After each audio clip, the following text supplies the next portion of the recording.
Good afternoon and welcome to our sunset safari, and what a great start with the beautiful bull elephant behind me feeding on the marula. Now, my name is Byron, and on camera with me this afternoon is Wiem. We have got two other presenters out at the moment with me, both on vehicles, Tristan and Ali, and they are with Senzo and Fergus, and I'm sure they are looking forward to seeing you a little later. And of course, Rebecca in the final control. Now, a big warm welcome to Pembroke Elementary and Malibu Elementary. It's wonderful to have the schools with us on our school drive for this afternoon. And as I said, what a great start. A lovely bull elephant, and look how he's actually managed to break some branches off of this big marula tree. And he is enjoying that marula fruit. I will try to show you some of that marula fruit a little bit later. I'll find some. There's lots around at the moment. Especially in this part of South Africa where we are. We're right up in the northeastern corner of South Africa, in an area known as the Greater Kruger National Park, and on Djuma Game Reserve. It's a beautiful afternoon, nice and cool. It's a bit cloudy and overcast. We've had a lot of rain last night, so the soil is wet. The bush is very, very wet also from all the rain, obviously, all the vegetation. A lot of little mud wallows and pools.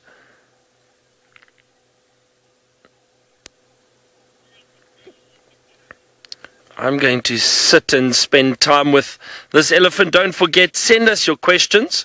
Those in the school, ask your teachers to tweet us via hashtag Safari Live. They will send the questions through, and we'll hopefully answer as many of them as we can. Now, I think I'm going to stay with this elephant. Let's go across to one of my friends, Ali, who would like to say good afternoon to you. Hello everyone, and very warm welcome to Malibu and Pembroke schools who are joining us today on this afternoon safari. My name is Ali, and on camera with me today is Senzo, and we are very happy to have you guys on board.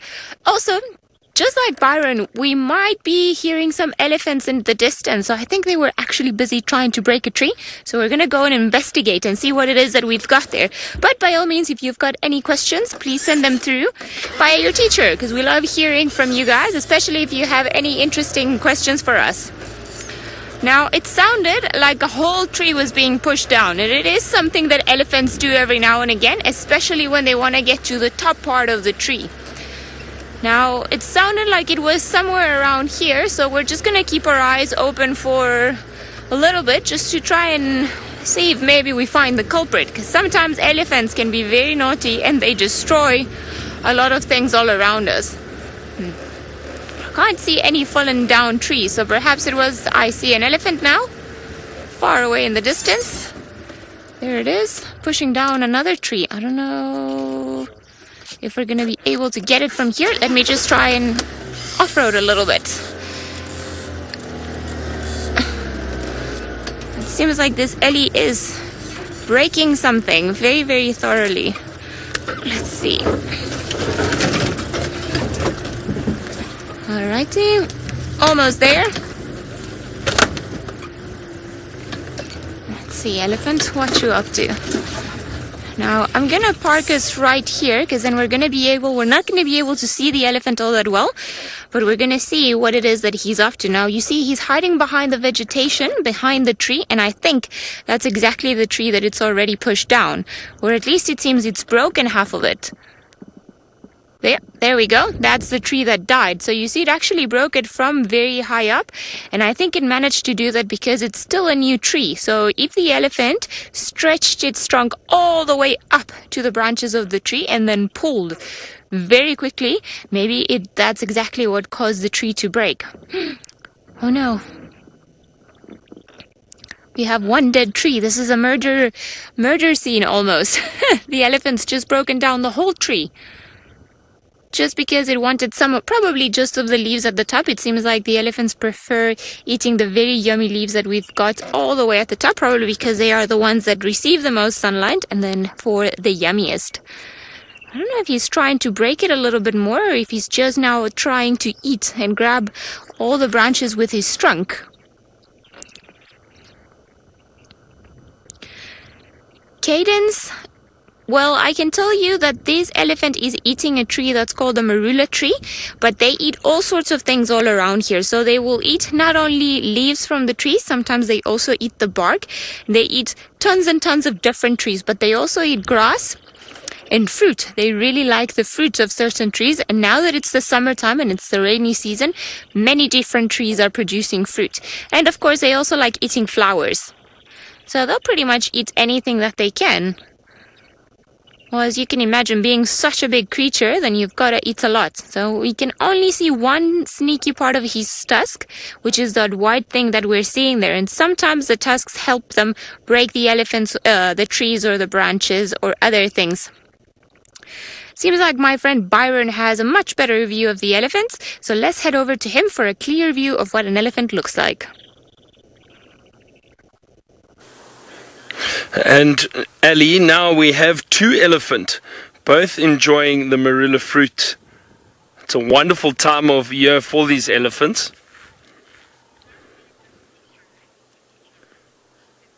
Have a look, he's going to push the tree. Wow, look at the power. That's so clever. Did you see that? Amazing. They are so powerful. And he did that just to knock some of those fruit down from the tree so he can feed on them. Amazing. Sometimes they'll even push the tree over completely. Do you see he's picking up the fruit at the moment? Now, Nkuhuma, you asked, how do elephants interact? Well, they're very social animals, mainly the herds. And I say the herds, and what I mean by that is the females and all the young elephant, they stay together in large herds, sometimes up to 60 or 80 elephant I've seen in really big herds, so very social. In this area we mainly get herds of about between 10 and 20, I would say. But often the males, like we can see here, they tend to move around on their own or small groups, maybe 2 or 3 males together, and they just look for the nice vegetation, and especially these marula fruits now in the summer. We don't have them here in the winter. The trees don't give fruit in the winter, so when the marula fruit is around, then the ellies really, really enjoy it.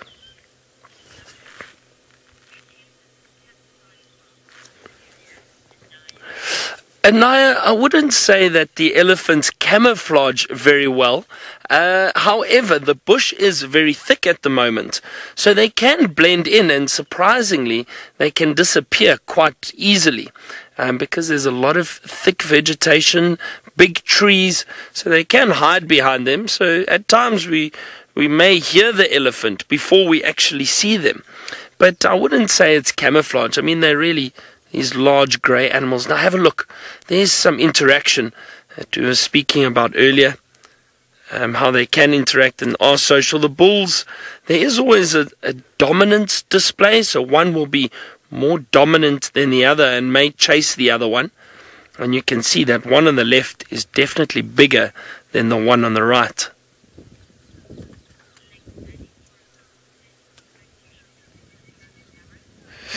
Okay, let's go back to Ali and see if she's managed to have a better view of the elephant she found. Well, we are trying to see if maybe there's another way around them, but unfortunately, just because of the angle where the elephant is, he's got trees all around him. So even if we try and go from the other side, it's going to be very complicated to try and see it. So look at that, the biggest animal out here in the bush, and he is one of the ones that hides the most easily. Which is a little bit crazy now that I think about it. So a very big black grayish thing just goes behind a lot of green bushes, and then it hides entirely. I think we're going to leave him there. Probably he's hiding because he knows he shouldn't be pushing down trees, and we're going to try and find our next animal. I'm not sure what it would be, but I am looking for a beautiful leopard that's got a tiny little cub. Well, not that tiny anymore, but still very young. And I've only managed to see it once, so I'm hoping, and so please guys send me very good luck, to make my way into the area where she was, because it was far away from where the lodge is, because obviously the leopards want privacy, and then she's going all the way there. seems like Byron has managed to find the elephants again. So let's head over to him for another look.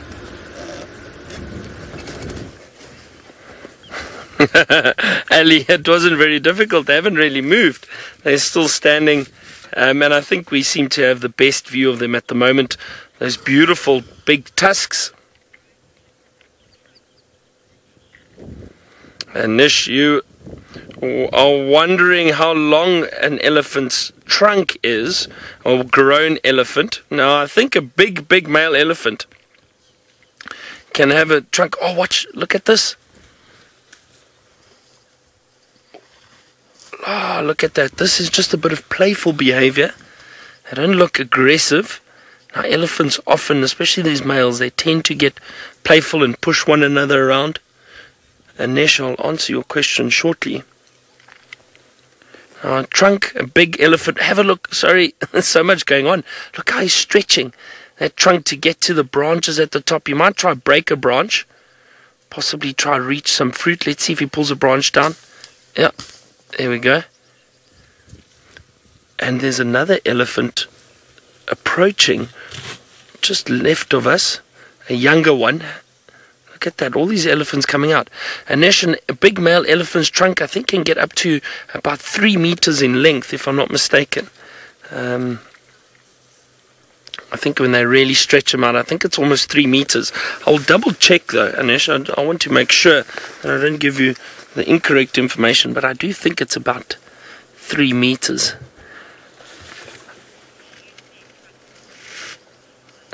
Now, Marley, have a look at this elephant. It's using its trunk to smell, so that's one of the main reasons they have the trunk, is obviously to smell. It is their nose. Oh, look, pushing each other again. They also use the trunk for just about everything else. Feeding, breaking branches, picking up food, breaking grass, drinking water. They slurp the water up through their trunk and then pour it into their mouth. So the trunk is a very, very vital tool for the elephant.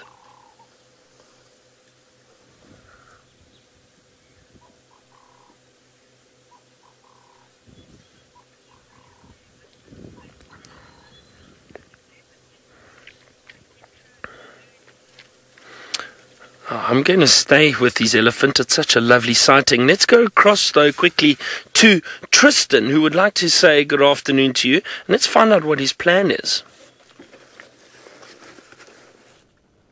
Well, I would love to say good afternoon to all of you. So a very, very warm hello from myself and Fergus. As Byron mentioned, my name is Tristan, and like I said, we're Fergus on camera. But what we've got there is a African Harrier hawk. It also used to be known as a gymnogene, and you can see it's being blown about by the wind.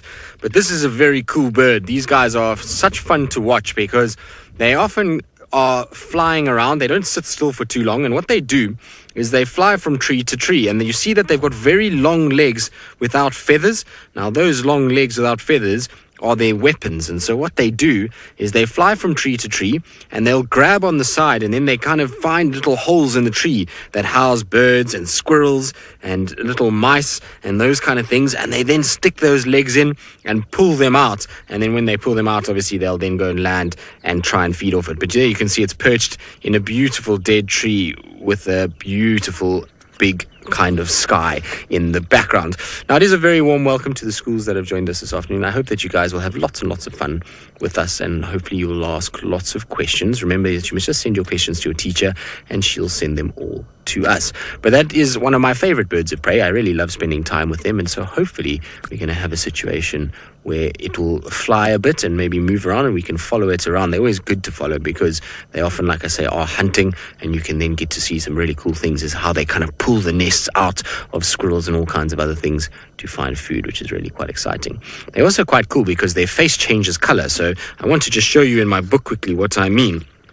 And it's amazing because the first time I ever saw this bird and thought that heard that they changed their sort of color on their face, I thought it was something that lasted forever, and it didn't really kind of flush too easily. But if you have a look here, this is what this bird looks like. It's a big gray bird, and you can see those long legs I was talking about.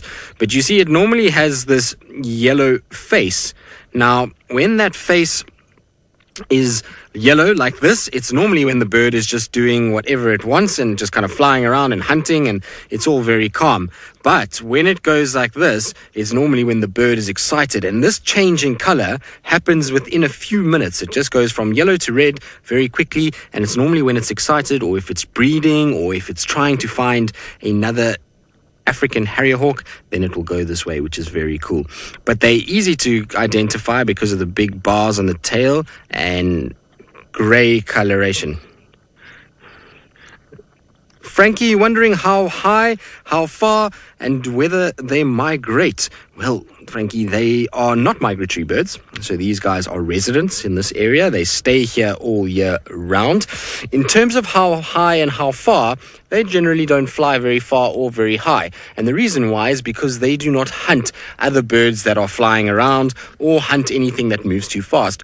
As I was saying, when they hunt, they try to go from tree to tree to try and put their feet into holes and grab prey like that. So generally, they fly just above the treetops, and then they swoop into the trees, and then they go and land at the nest and try and grab something and try and see if they've got something inside of those holes. So they're very clever in the way that they go about their business, so they don't fly very high or migrate or move around too much like some of the other birds here. Now, it looks like it might fly away, and so while we sit and see if it does fly away, let's send you back across to Byron with the big elephants and see what they're up to.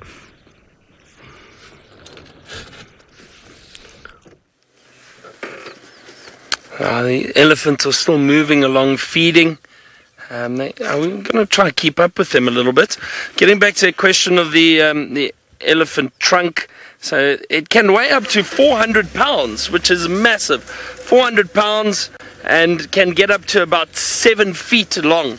Now, I'm trying to think what the conversion is for 7 feet or feet and meters. I can't remember. I need to try and remember what that is. But I'm sure all the schools in America, you can understand how long 7 feet is.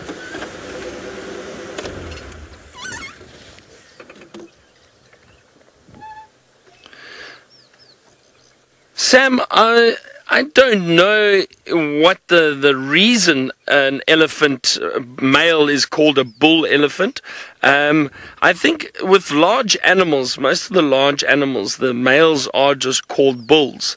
I don't know if there's a specific reason. I don't think so, because if I think of many different species of antelope that we have around here, the males, the larger antelope, the males are known as bulls. I think it's purely a herbivore term. It's definitely not used in terms of predators or anything like that. So maybe just a large herbivore. If I think of, or like I say, wildebeest is a big antelope we get here. The kudu, the waterbuck, those are all known as bulls, the males. Buffalo is a bull. A rhino, a rhinoceros, the male is also a bull. Elephant is a bull. So I think it's a herbivore term for the large animals that we have in Africa.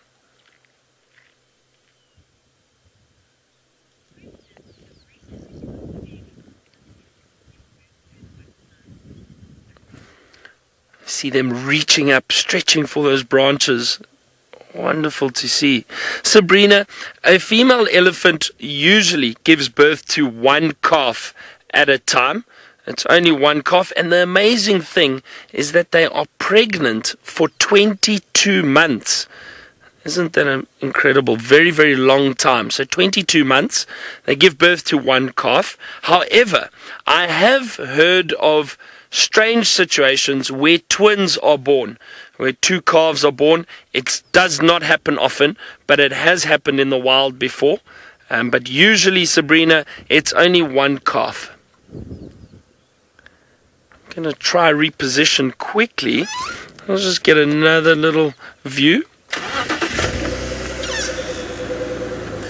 Devon, these elephants, they're fairly tall. They're not quite full grown.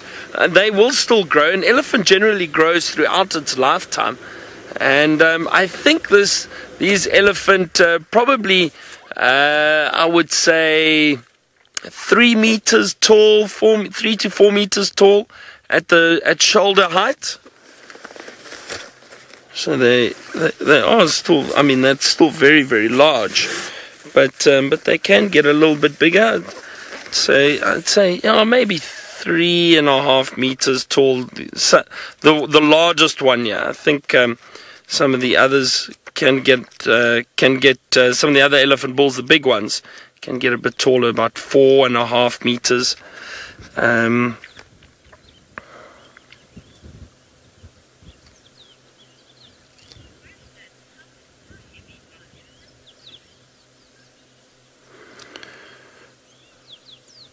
Thomas, you asked how heavy are elephant? Elephant, Thomas, a big male can get up to about 5 or 6 tons. So really, really very, very heavy.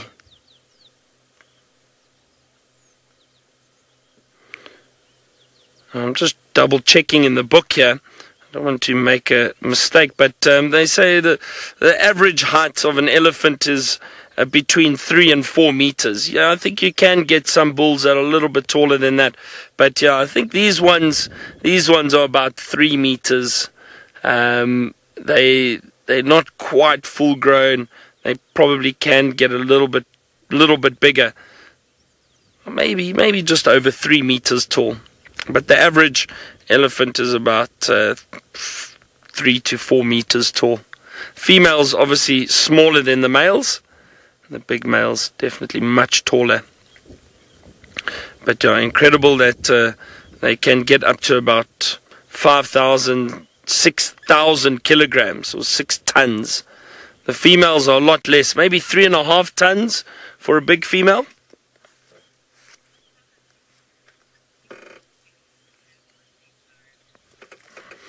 Solomon, that's a very good question and a very important question. You are asking what impact the elephant have on the environment. Well, Solomon, with these elephants moving around, they obviously trample a lot of the vegetation. They push over a lot of trees, which a lot of us think can be or is probably destructive. However, what it does is it provides food for a lot of these smaller creatures. It can also provide homes for some of the smaller animals. If these elephants decided to push over a tree or two, what would happen is animals like small antelope, little scrub hares, birds, snakes, they would all live inside that thicket, that pushed over tree. So they do provide many uses for the environment. And a very important role in nature. Look at that stretching, using the full length of his trunk. It looks about just over 2 meters. Again, I'm trying to think if anybody knows the conversion for meters or feet to meters. What is 7 feet in meters? See, down here in South Africa, we use meters and not really feet. And I always forget the conversion. What do you see? Constantly breaking branches and that. Feeding on the marula fruit, but they do play a huge environmental role, the elephant.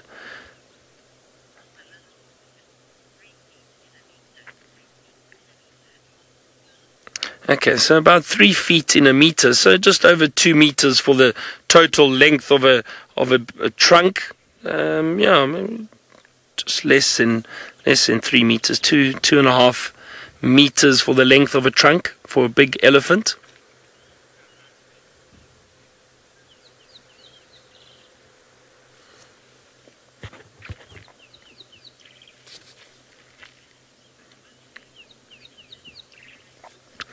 Kevin, the elephant don't really have many predators.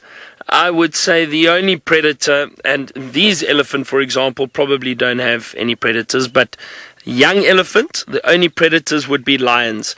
I have heard and seen lions trying to chase young elephant and hunting elephant in other parts of Africa, in Botswana especially, many elephant there, so the lions have learned to hunt them.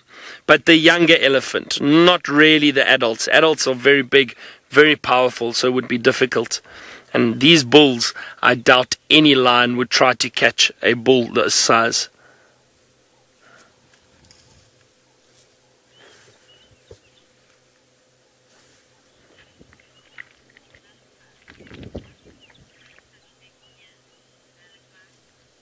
Malachi, you are curious about the ears of the elephant and you want to know why such big ears. Well, all the better to hear you with, Malachi. So, Malachi, the ears actually have many different benefits for the elephant. The one is obviously hearing. They do have an acute sense of hearing. And also, Malachi, those big ears help keep the elephant cool, believe it or not. So they don't necessarily act as a fan, but what happens is there are a lot of veins, little veins that run through the ear, and the ear is very thin. So with all that blood that moves through the ear, if it's a hot day, the elephant flaps the ear. That allows that blood to cool down slightly, and therefore helps the elephant cool down. So that blood circulates through the body and through the ear, and with the flapping it cools it down slightly, not by much but by a few degrees, and that helps manage the body temperature and regulate the body temperature. So it keeps it cool.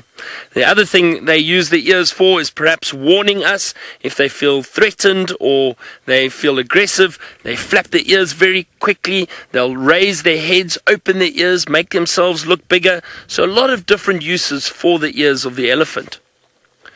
Now that one's moved a little bit further and those have moved off. I'm going to try reposition and get another view.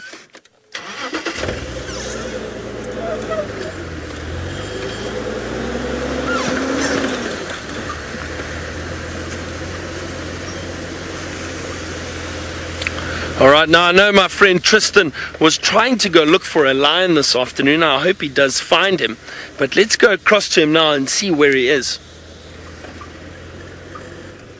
Well, I'm right down on the southern side of where we drive around, and I'm trying to see if I can find a leopard at the moment, but there is no sign of the leopard just yet. Hopefully we're going to get lucky. We have to keep our eyes peeled because leopards are the shyest and most reclusive of all of the animals, which means that they are very difficult to spot. They like to hide away, and so it's almost like a game of hide and seek when it comes to trying to spot our spotty friends.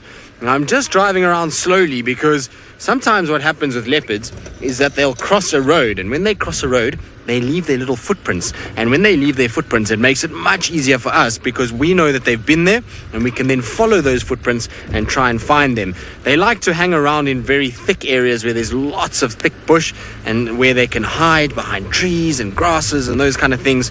So that's the perfect place to look for them. So areas like where we are now are very good to find a leopard. So we're just going slowly, just trying to see if we can find anything. I hope, though, that it'll be somewhere here. You can see there, it's very thick on that side. And there was a leopard that was hanging around here a few days ago.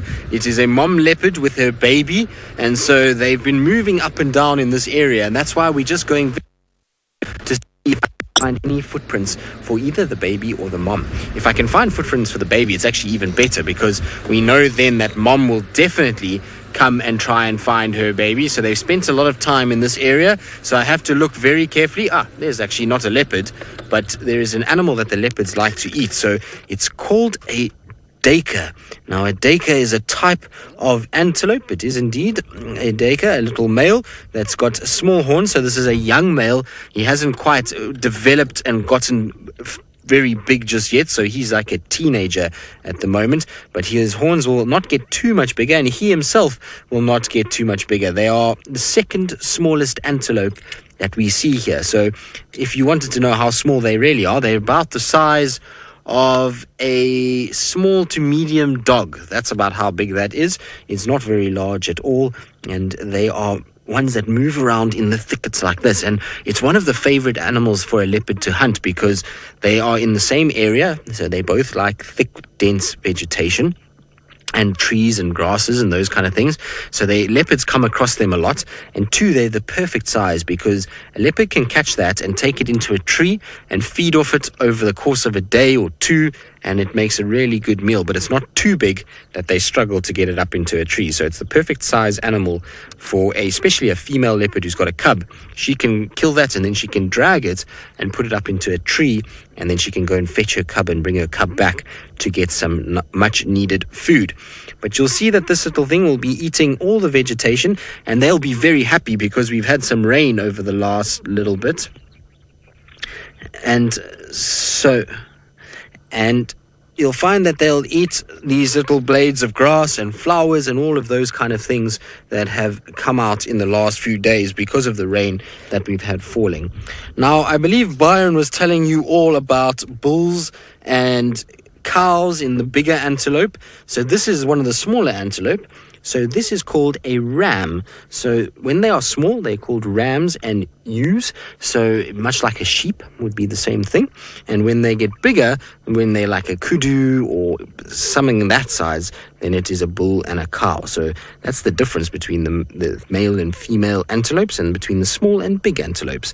Now you can see it's scratching its ear a little bit. There's lots of flies around. So the flies will irritate it and cause it a little bit of drama and trauma, and so that's why you'll have a situation where they scratch like that, and the ears will constantly be twitching, not only because of the flies, but because these animals are generally very shy. They don't like to be seen, and they don't like to be disturbed, and anything that moves normally sets them off running, trying to get away from it. And the name Duiker, which is what I was saying to you earlier, is actually an Afrikaans word. So Afrikaans is a language spoken here in South Africa, very similar to Dutch, and Afrikaans in a duiker means a diver, and so it refers to the way that that animal, when it's trying to hide from you, will run and it will dive towards thick bushes so that it can hide away so that you can't see it. So it's a very clever name for it, and they generally don't stay on the camera for very long, so you got very lucky to see that antelope for as long as we did. Good, let's carry on. Let's see what else we can find and see if I can find the spotty leopard for you before we sort of leave you guys and before you have to go off to your next class. So let's try and see what we can find. But while we do that, let's send you back across to the big bull elephants and Byron.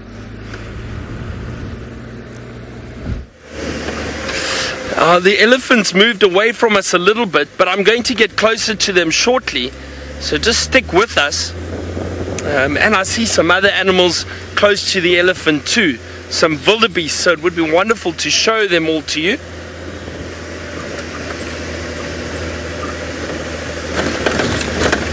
Louis, I don't know exactly how far an elephant can hear. I think it's difficult to be accurate.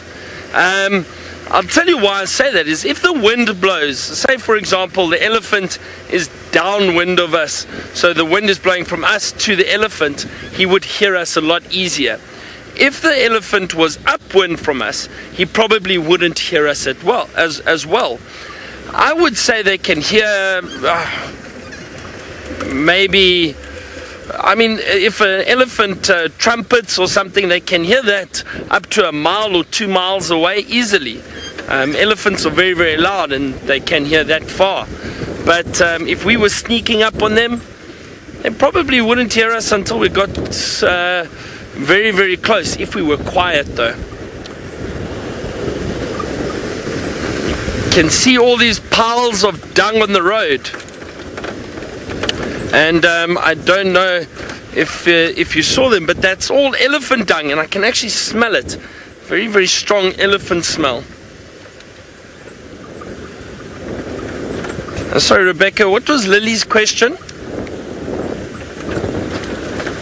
Lily, an elephant can live very long, or up to a very long old age.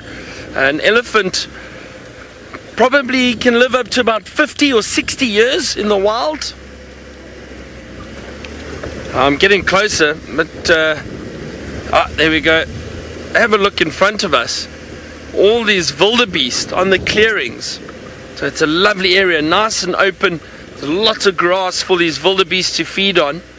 Now, where have the elephant gone? Okay, wait, we've got a wonderful spot here, because just off to my left we can see the elephant again, one of the elephants we saw. There were 3 earlier. And still enjoying the marula fruit. But yes, Lily, 50 or 60 years old for the elephant. Have a look at the wildebeest walking past us.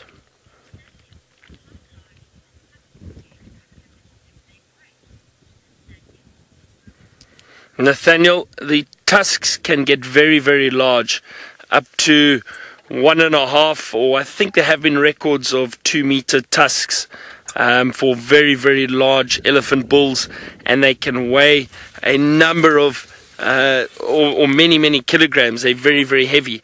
Now, if they break off, which they do from time to time, they are collected and they are put in vaults to save them, because an elephant tusk is actually very valuable, the ivory. So they are locked away if they find massive tusks that have broken off an elephant.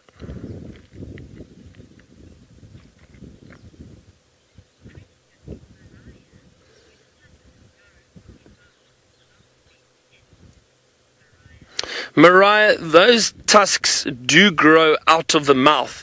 They actually, I think the best way I can describe it for you is a modified tooth. So it is technically teeth of the elephant, but they are slightly modified. They've got a few extra proteins and nutrients in the tusks to make them stronger, but they are coated in an enamel, so similar to teeth, but they are stronger than regular teeth. And it's that ivory that we spoke about, but it is actually a tooth. Now, I'm not sure where they... I wanted to show you the wildebeest again. And Tommy, you were asking about the rainy season. Now, you can see these wildebeest all enjoying that very green grass at the moment. And it's because it is our rainy season at the moment. So it's not monsoon rain, Tommy. It doesn't rain every day. However, with the rains, it's our summer rainfall. So we get our rain in summer. And our summer is different to yours in the United States. It is from about November, December, January, February. That's the height of our summer, and that's when we get the most rain. And you can see the bush is very, very green and beautiful at the moment, and it's good for all these animals. A lot of food for them to feed on. And speaking about food, I promised to show you what the marula fruit looked like for those of you who haven't seen it yet. And I just want to show you quickly. This is all marula fruit that the elephants are feeding on. Look at that. Not very, very big. This is a really big one. That's a big marula fruit. These are not ripe yet. When they are ripe, they turn a yellowish color.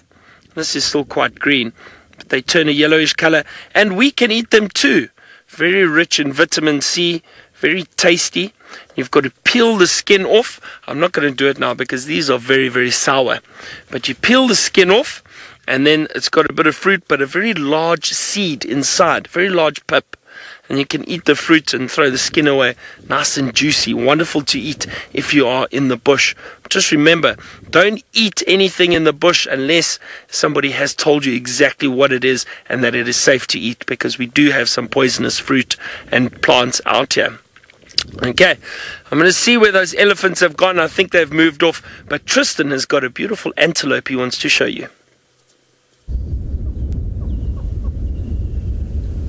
do indeed. I've got one of my kind of favorite antelopes, in fact two of them. So you can see there's the one in front with it's got a big white ring on its bottom that is very furry and looks much like your animals that you see up in the United States, like the elk or some of those that are quite fluffy. It's quite uncommon for our antelope because our antelope here, generally because of how hot it is, can't have thick fur. But these guys are interesting because they spend a lot of time near water, and they use water to get away from lion and leopard and wild dogs, and so they need longer fur for two reasons. One is because the longer fur helps to keep them warm.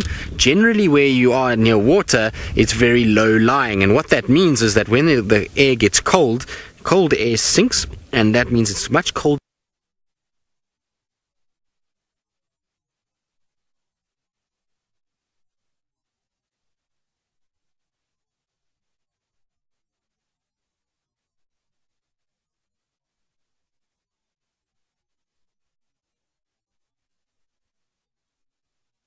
background is called an impala, and impalas are the most common antelope that we see here in South Africa, or in this part of South Africa. They are everywhere, and there's hundreds and hundreds and hundreds of them, and they are probably the biggest food item for all of our predators. So you'll find that everything from snakes all the way up to the lions, even some of the eagles will go after impalas, which is quite amazing because they are not the smallest antelope that we have. They're not as small as the duiker, but yet everything will try and hunt them. And so they hang around in big groups to try and stop the predators from getting too close, because the more they are in a big group, the more they can spot and they can smell and they can hear and keep all of those predators away. So it's very clever to be in big groups like this. So Elliot, you are asking whether or not duikers are as fast as leopards.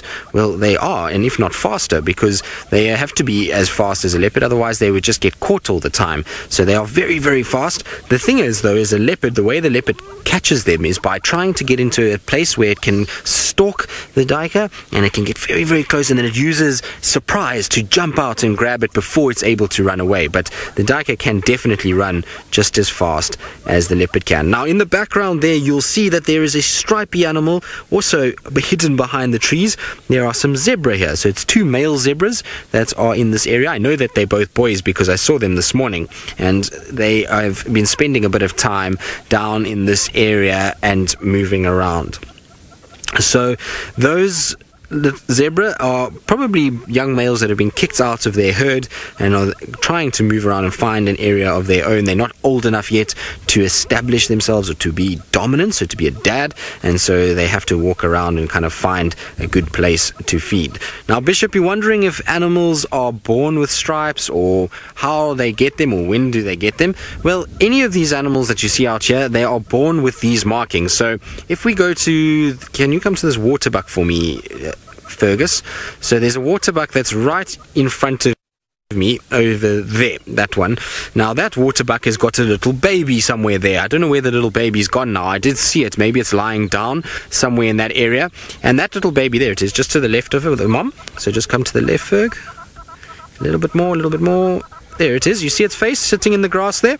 So it's just sitting in the bush. Now, that little baby has just been born in the last few days, and it has the same markings and same stripes and patterns that the adult has. And so even when they're born, they will have the same markings. It's just smaller. But you see how well that one camouflages or hides away. Absolutely amazing. And the reason why they sit like that is so that predators don't spot them, and they're able to stay much safer. It's very clever for an antelope to be like that. What you'll also notice is that it's slightly lighter in color than the parent, because it's able to hide away in the grass, and if it was dark it would be able to be seen a lot easier. Good.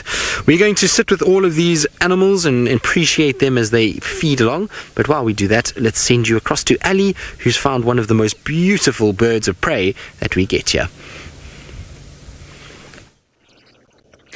We do, and it is looking with a very messy feather head almost. This beautiful bird that we're looking at, it's called the batelier. Now, it's one of the first eagles that will detect food if there's anything that's died around a specific area, as they can hunt, but they also come and scavenge from other predators. But the fact that we're seeing it up here in a tree, it doesn't necessarily mean that there's something around here that it might want to eat. I think it's also just trying to dry up a little bit, because we've had pretty much almost 14 hours straight of just rain and rain and rain. And it stopped this morning, and I think all of the birds and all of the creatures are just enjoying the fact that they can stand on a tree, let the breeze hit them, and then dry up a little bit. Because you can imagine that they were quite cold this morning when all that rain was pouring down on us. It's a beautiful bird, and you can see the wind is blowing. And all its feathers are going the wrong way. It's one of my favorite birds around in this particular area, and it's also known as the short-tailed eagle. Now, it's called as a short-tailed eagle because compared to other eagles, it's got a much shorter tail.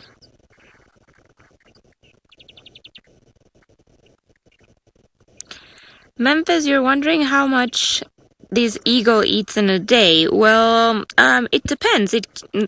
Most animals can eat about maybe 5% of their body weight if we're getting very technical. So for this guy, I would assume anywhere around 2 to maybe 4 kilograms of meat if it gets very, very lucky in one day to eat all that much. But they'll often, what you'll see that most of the eagles will do is that they'll eat something small and then they'll eat something small. So they eat many meals a day. And not always do they get full, only when they find something bigger, but the trick for them is just to carry on trying to find as much food as they can. So they, in particular, they're very well known for hunting or for eating everything that is found on the roads, especially the snakes.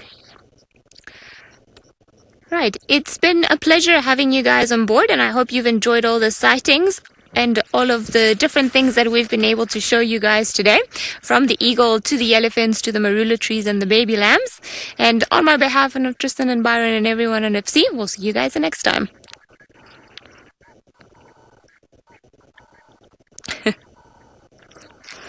Seems like Byron has been able to find a sounder of piglets, so let's head over to him and find out what they're up to.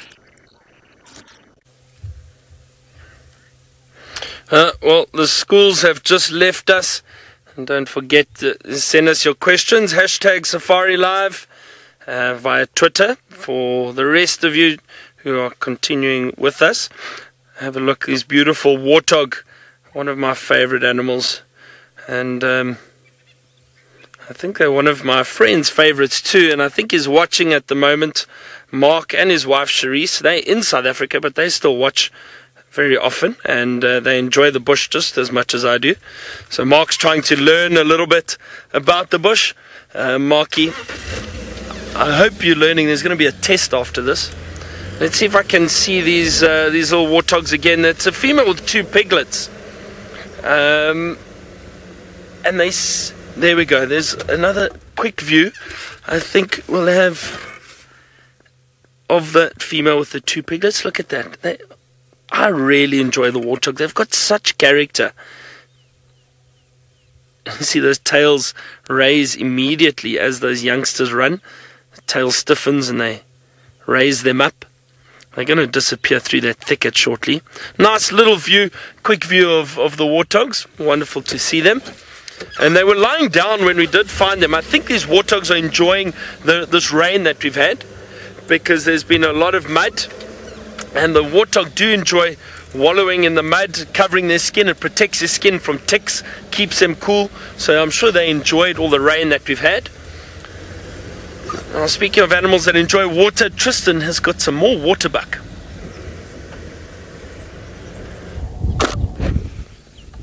Well, we are still with our waterbuck. This is another little baby that came across the dam wall. Our other one that was hidden in the grass is just stood up, but these two came from the other side, and so lots of baby waterbuck all over the place. There's an Egyptian goose in the foreground, which gives you an indication of just how little these baby waterbuck are when they are born. They are not very big at all. You can see them kind of waddling along and making their way across the dam wall. Now, we are on Chitwa at the moment, so the reason why we're here is for hopefully to see what's happening with Nsuku and Tingana. I'm sure some of you by now will have heard the news that Kuchava was seen this morning with her first cub that she's ever had, a brand new little ball of fluff that is just one of them apparently, and very, very shy little cub that was trying to run away from the vehicles, and apparently Kuchava was a little stressed about it as well. So they've closed that sighting. It is a negative sighting. We cannot go anywhere near that, so we'll try and stay away from that. It was on Chitwa driveway, and so it is on Chitwa, which is fantastic news for us going forward. Hopefully we will get to see a glimpse of that little one at some stage soon. Now, talking about little ones, our other little waterbuck has stood up and is now having a little drink by the looks of things. I wonder if it's going to have a bit of milk from the mom. There we go. How cute is that? It can only be a few days old. It's really not very big at all. It is super cute. There's something about little baby waterbuck. I don't know why. Maybe it's because they're a lot fluffier than others. But they really are the cutest of the antelope babies, in my opinion. I always think that they are kind of far too fluffy for their own good. And they kind of bounce around all over the place. And I think they're absolutely the cutest little things out here. And so it's always nice when you find them. And like I say, this must be only a matter of a few days old.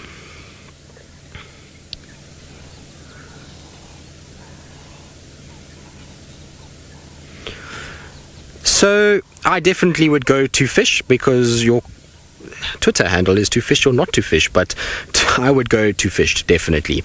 And to fish or not to fish is asking about the eland and why we don't see many here. Simply because terrain is not good for them. Eland are also a dry area animal. They prefer drier habitats than what we've got here.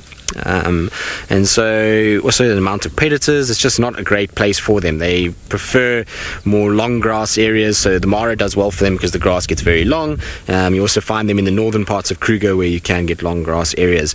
Interestingly enough though, I just spent some time in northern Kruger, and elands normally are an animal that are quite tough to find in the Kruger Park. You don't see them that often, and those of you that have visited the Kruger Park and are from South Africa or have just come out to South Africa will know that you don't see them often at all. But I went on a recent trip and I actually saw, I think it was 5 or 6 different sightings of eland while I was there, and nice big groups with lots of babies. So it seems as though their numbers are doing quite well, and they're actually increasing in number rather than decreasing. And I wonder if it's got anything to do with the fact that we've gone into a very dry period. So we've had a bit of a drought, which means that hopefully these animals, eland, sable, roan, who thrive in drier periods, have gotten better. Now I believe somebody is calling me. Just hold on 2 seconds. Yeah, go ahead.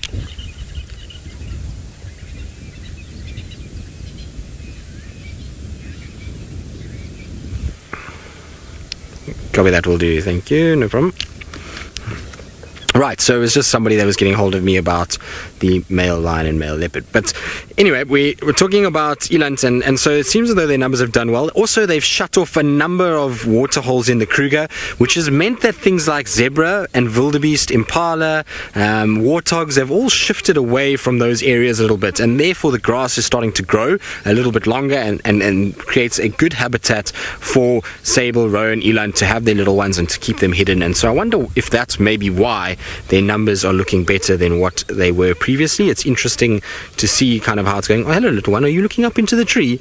They are very cute, these little babies, when they're this size. I think they're very, very cool. If you don't find that cute, then I don't know, then you might need to go and just get your head examined by somebody that has a degree in those things, because if you, like I say, if you don't like a little baby animal that's fluffy like that, then there's something wrong in this world. Anyway, it's just disappearing off with mom now. It's starting to meander along, and it's such a nice scene here at Chitwa. We're down at Chitwa Dam at the moment, as one would maybe imagine, but you've got warthogs, zebra, waterbuck, impalas. So lots of amazing animals all together. It's such a wonderful place to spend time. And so while we kind of just enjoy all of these animals and enjoy the kind of complexities of all the antelope mixing together, let's send you across to Byron with a blackbird that is hiding, I believe. Now, this is a wonderful sighting. It's a cuckoo. I'm just having a look. It's a juvenile, but I can't see if those are striped. I think they are. It's a juvenile Levaillant cuckoo. And I'll show you quickly. The Levaillant, those stripes, it used to be known as the striped cuckoo. But I think this is a juvenile Levaillant. Just trying to see, because it's a bit difficult. It's jumping around there. There, it's actually on the tree now. Hold on, let me go forward. We might get a better view straight through there. VM, have you got him there? Just behind there. All done. Let's see if we can see any striping, or streaking rather. See, it looks a little mottled. It's still young. Now, the Jacobin cuckoo looks very similar, but it's completely white. I think this is a young Levaillant. I'm just quickly going to find Jacobin for us. I'd like to show you the difference. See, yeah. It's tough. It's very tough, but that's... I think this is a young striped, and I'll tell you why, or another way we can find out is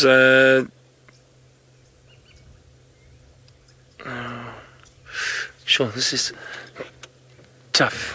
It's on the ground there. Let's just see.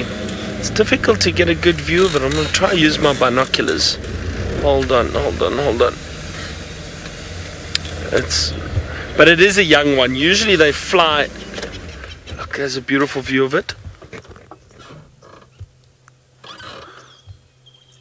Would you say there's a start of streaking on the throat?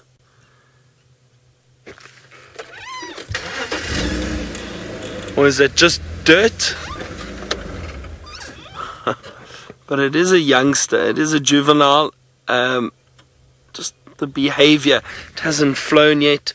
I don't see much streaking. I wonder if it's not a Jacobin. If any of you have ideas, but do you see what I'm looking for? So the black and white markings on the Levalence, and they've got streaking, but it's not very prominent in that one yet. And on the Jacobin, it's got no streaking at all. But the tricky thing is the back of the bird all looks very, very similar. They've both got black on the head and down the wings. They've both got white little squares or markings on the wings. There's a nice view of it again. See that little white square on the wing? Now both Jacobin and Levalence have that. Now if it would call, might make it a bit easier for us. The call is slightly different, but I do think this is a young Levalence.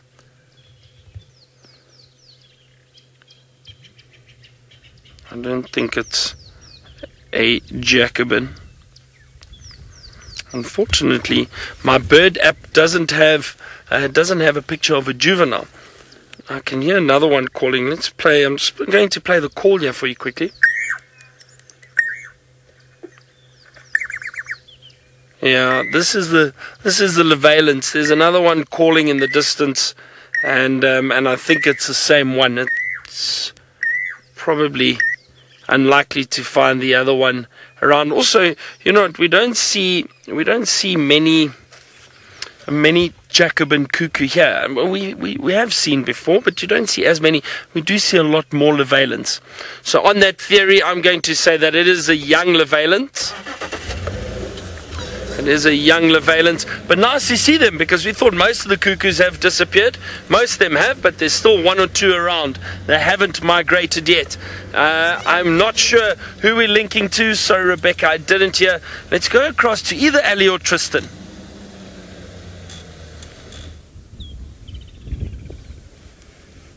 Well, Byron, it's not surprising when birds are around, Byron switches off, both the feathered kind and otherwise. But anyway, we are sitting still with our little baby Waterbuck and just waiting for our time to start heading towards Tingana and see what he's doing up on that side.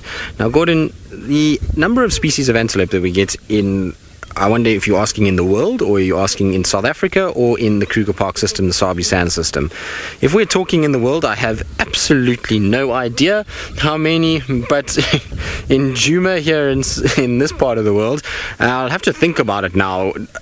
In terms of antelope, we'd have, let's count them. We've got Steenbok, Duiker, then we have impalas, bushbuck, nyala, kudu, waterbuck.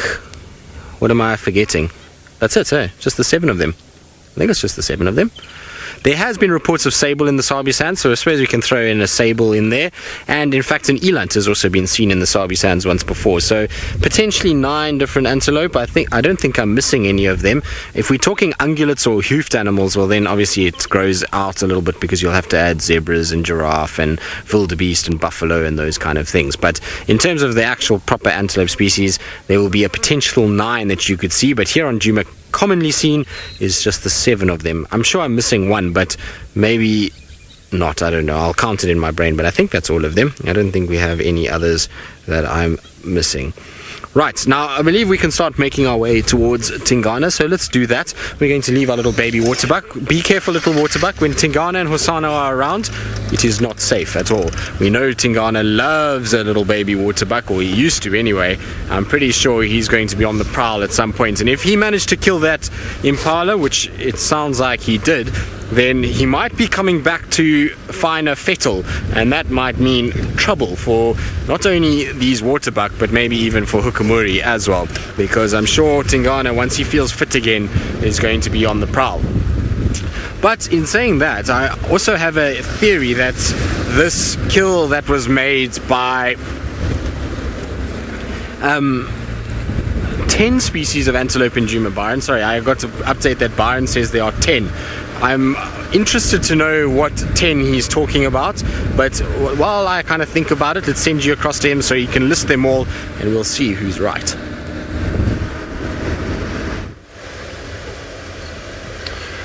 Okay, well, Tristan, okay, so here are my antelope species, not my antelope species, the antelope species I think we find here. Okay, let's start with the smallest quickly.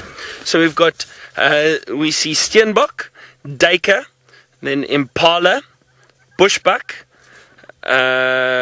Inyala, Kudu, Waterbuck, Wildebeest, and we have seen a sable on the dam cam. Last year, a sable was seen in the area on Djuma. Now, this is just on Djuma itself. I don't know if an eland has been seen in the area, but then the eland would be 10, or the other one that could be 10 is the reedbuck, which we've seen on Cheetah Plains. So that would be 10. So 9 definite on Djuma, and that maybe little one on Cheetah Plains. There we go, Tristan. So quite a few species in this area.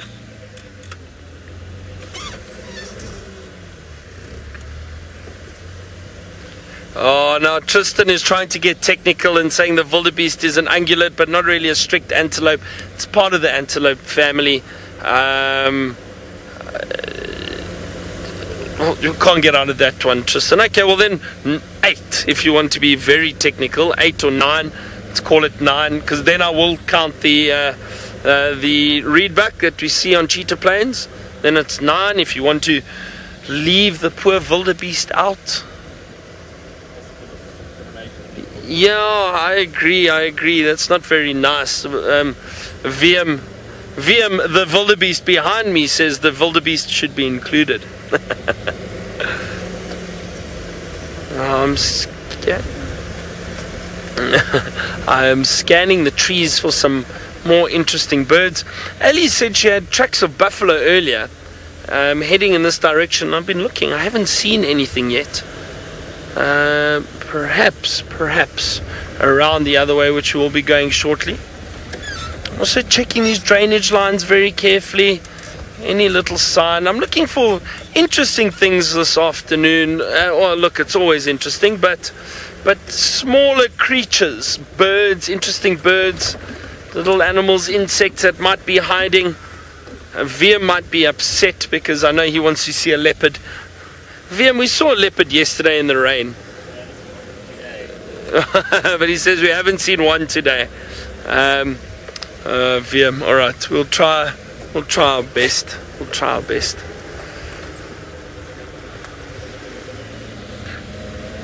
I'm really enjoying this cool weather at the moment after the rain. It's still very overcast. I wonder if we're going to get more rain. But that storm last night really was wonderful. It rained really hard this morning too, just before we woke up.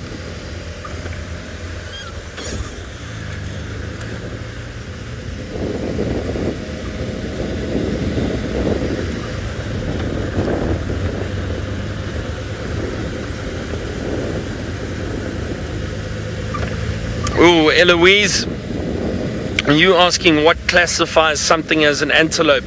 So, Eloise, if I'm not mistaken, let's go through it quickly. But an antelope is an ungulate, herbivore with that's got, and you get odd-toed and even-toed ungulates. An antelope is an even-toed ungulate, split hoof. Also horn structure, so the horns that grow throughout their lifespan. They are ruminants, so they've got a 4-chambered stomach. So not 4 stomachs, but a 4-chambered stomach. That helps feed before feeding. I'm just trying to see if there's perhaps any other description that I can quickly find here for you with antelope. In this book.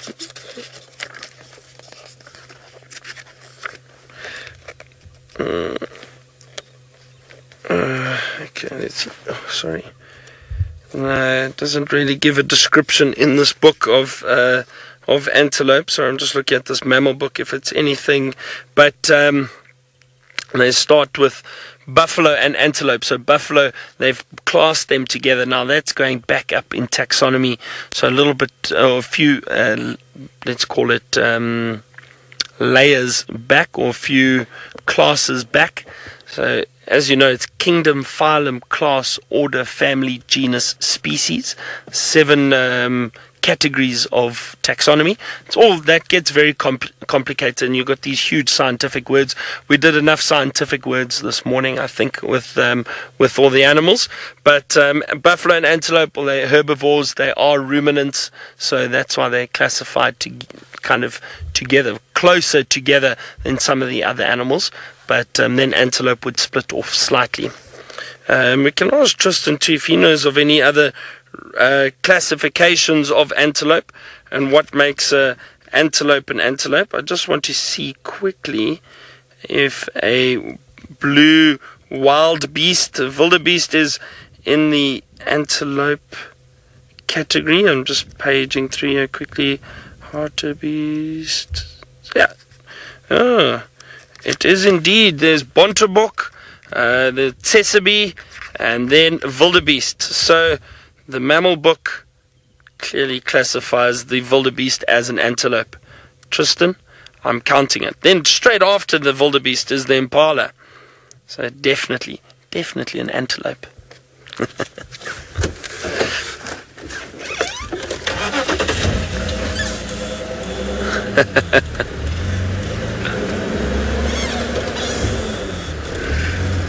Gordon, antelope are not related to American deer in terms of, well, there may be quite a few similarities: hoof structure, stomach, digestive system. However, the main difference between deer and antelope, and some of you may have heard this many times before, the difference is that deer grow antlers. The males, they grow antlers. They grow through, they grow for a year and then they shed annually. However, the antelope, their horns grow throughout their lifetime, and if they break, they do not grow back. So an antelope's horns will grow constantly, whereas the deer shed their antlers annually.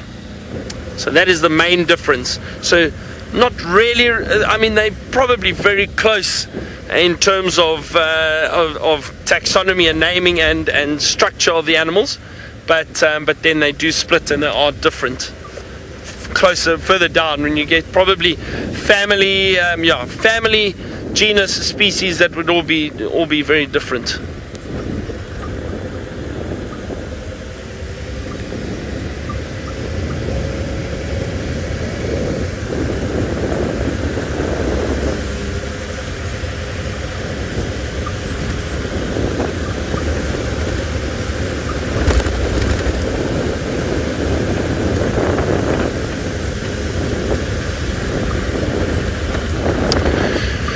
Well, it's nice and peaceful, and I think Wiem and I are going to enjoy the peace and quiet for a while. Let's go across to Ali and see how little bumble around Djuma is going.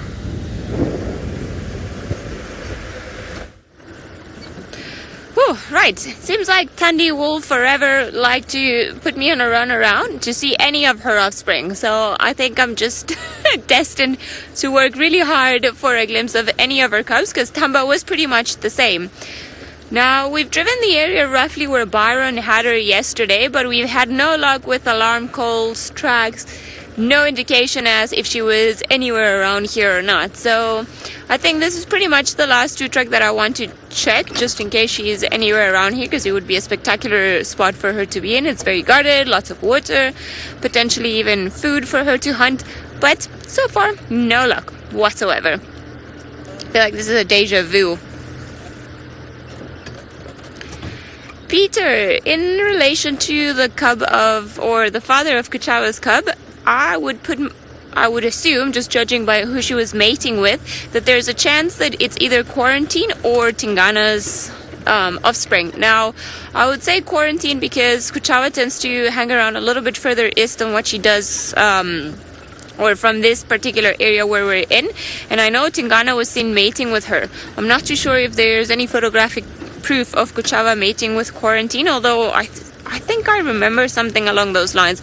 But I think that would be one of the two options. Now, hopefully we'll be able to have a glimpse of that little one as well at some point. That would be fairly magical.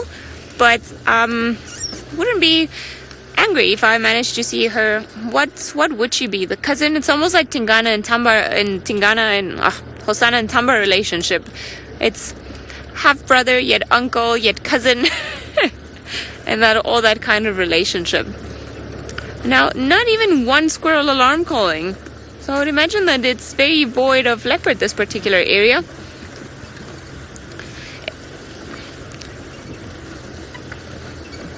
Seems like Tristan is also confused. The leopards are confusing us. The cats are confusing us. So let's go to Tristan and find out why he's confused too. I have no idea why they're confused. This doesn't look like a very confused cat at all. It looks like a rather sleepy cat that knows exactly what it's up to. But as you can see, Nsuku is absolutely passed out. He is on the runway of Chitwa, taking it very easy and is having a good snooze, as is Tingana, who has positioned himself quite elegantly in the boughs of a marula at the other side of the airstrip over there. So there's Tingana having a nice little sleep. He looks perfectly happy in the tree, got his legs draped over, and so neither one seems to be worrying about the other one at the moment. I feel like everything is going to be fairly quiet until this evening, and then there should be a lot more going on later in the day. I think for now, Tingana knows being up in the tree is definitely a better option than being down on the ground, and so he's just going to sleep it out and wait to see what goes on. Now, I have no idea where the carcass is in relation to where either one of these animals are. Ali was here this morning, so she will have a better idea of where the carcass was, or if there is even a carcass that's left. And maybe this male lion came up and ate it, and he's just kind of sitting around, lounging and waiting for Tingana to move. I don't know, but we'll investigate just now. We only just got here, and so we have plenty of time to have a little look around, although I think this might be a very busy sighting indeed, given the amount of radio chatter there is about it at the moment.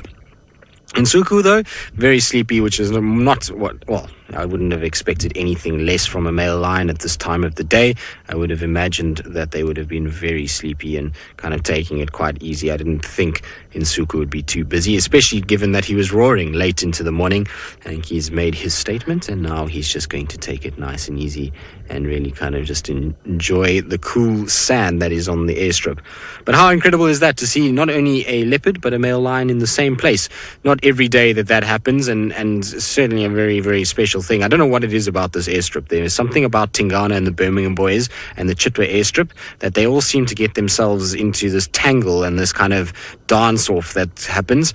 All we need is just Tamba and Hosana to arrive, and that will sort of complete the picture that we had the last time we had the Birminghams and the leopards all together, which is, a few months ago when they were kind of all feeding, or three leopards were feeding off the kill, while I think it was Mfumu that day. I can't even remember, actually. Maybe it wasn't. It was watching from afar. So lots happens on this airstrip, and it's obviously a good place for hunting because of the number of leopards number of prey animals that hang around here. It's always been a great place for hunting. Had many different leopards on kills in this particular area, so it's not surprising at all that Tingana maybe had this.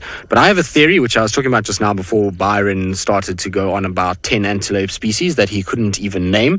But I have a theory that maybe this might have even been Kuchava's kill. Maybe that's why she went and fetched the cub and why she was out and about, and that she was actually seen, is because potentially she made this kill and Tingana heard it and maybe stole it.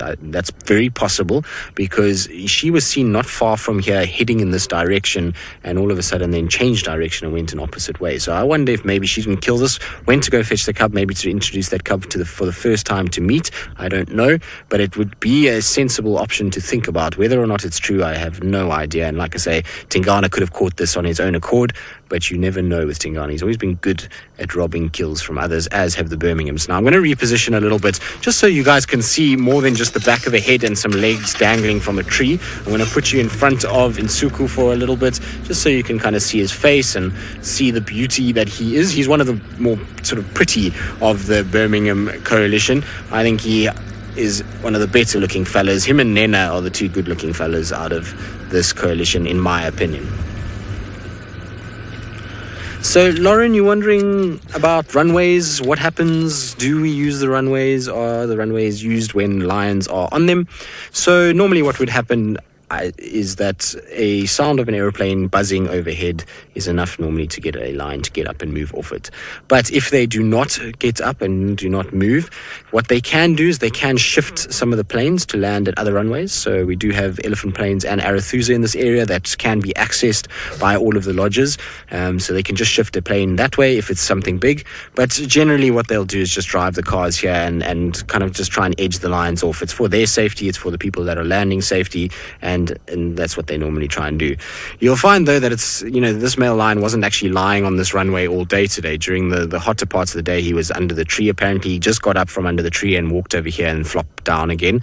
So he hasn't been lying on the runway all day, but generally he would get kind of pushed off the runway by a vehicle just to make sure that he's out of the way and doesn't come running onto the runway as a plane would land.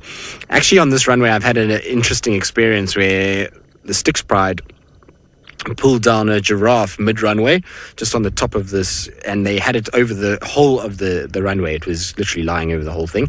And so for the first kind of day or two we let it slide and we just diverted planes, but it got a bit ridiculous because we had rain, and Arathusa airstrip at that stage was not a paved or tarred airstrip, and so we couldn't land planes there. Elephant Plains was closed, and so all the planes couldn't land, and the only place that they could land was Chitwa, because Chitwa drains very well. And so what we had to do is we actually had to get a tractor, and we had to kind of push the lions off a little bit, and then we had to move their giraffe carcass, which wasn't so much fun, tying a rope to a rotten giraffe while a pride of lions looks at you.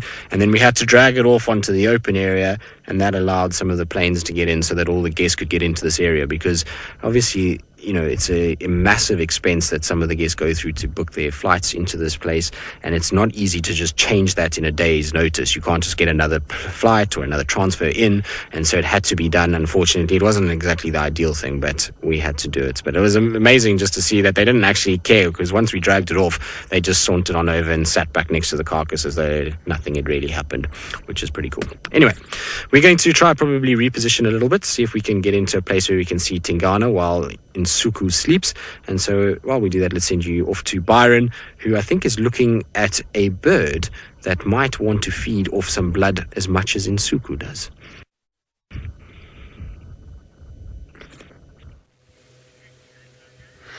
Well, there are birds here. They are the oxpeckers. You can just see them sitting on the beautiful kudu.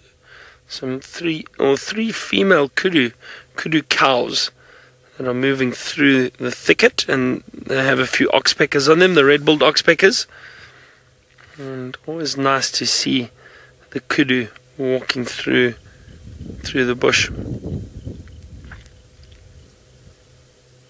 I'm sure Tristan is very happy with that sighting, with that male lion and the leopard, and it's not something you see every day. And they've been in that area all day. Poor leopard Tingana up in the tree. I think he's probably not too phased that he has to wait up there, but eventually the male lion will probably move off. I think these kudu have such beautiful faces, especially when they pin their ears back like that. Did you see that? And then they go off into the thicket to continue browsing on the foliage around here. Also stopped, somebody said they thought they heard lions. Now I'm heading into an area where Ali is also kind of moving towards, so we're going to try and give each other a hand, I think, and see if we can find any fresh tracks of the Nkuhuma pride.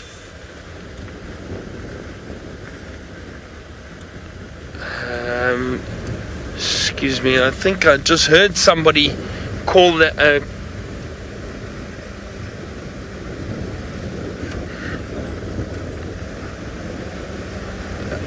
Sorry, I'm just listening. Sorry, I'm listening to the radio. Some guides are calling in these lions and trying to track and find the lions. I hear Ali on the radio already.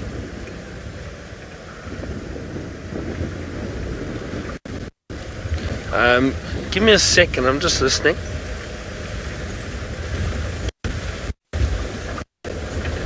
So these lions... Okay, so it sounds like the lions are on Torchwood at the moment, and but they are heading directly towards us. And I think Ellie is closer to that area than what I am. So hopefully she's going to be patient, waiting around there, and those lions will come through, and hopefully we can see the Nkuhuma Pride. So we'll keep you updated and hopefully get a view of them shortly. But in the meantime, we still have that wonderful sighting of that male lion and male leopard with Tristan. We do indeed have our male lion and male leopard. Nsuku is still fast asleep. I was about to go towards Tingana and he opened his eyes, and then of course as you come to us he closes them again. Hopefully he's going to give a little eye opening glance at us shortly, because Fergus is framed beautifully for those golden eyes of Nsuku to just pierce towards us. They slowly opening. Are they going to open? Nsuku, come on. No, he's decided I'm out. So, like I say, he's still very, very sleepy indeed. I don't think he's going to have a situation where he's going to wake up for too much this afternoon. No. All right. I think let's go towards Tingana quickly. While Nsuku sleeps like that, Tingana's not far away, and so we'll try and see. Looks like maybe a bit of rain on the horizon in the north as well. We're quite lucky because we're right down in the south, so it looks nice and clear for us, but the northern side looks like there is some rain at the moment, so that's going to be a little on the tough side for whoever is in the north. Now I see Tingana standing up, which is interesting. Let's see if he's going to move or what he's going to do. There we go. We'll just stop here. He's in the tree with the kill. So Tingana's managed to get into the same tree as the kill, which is amazing.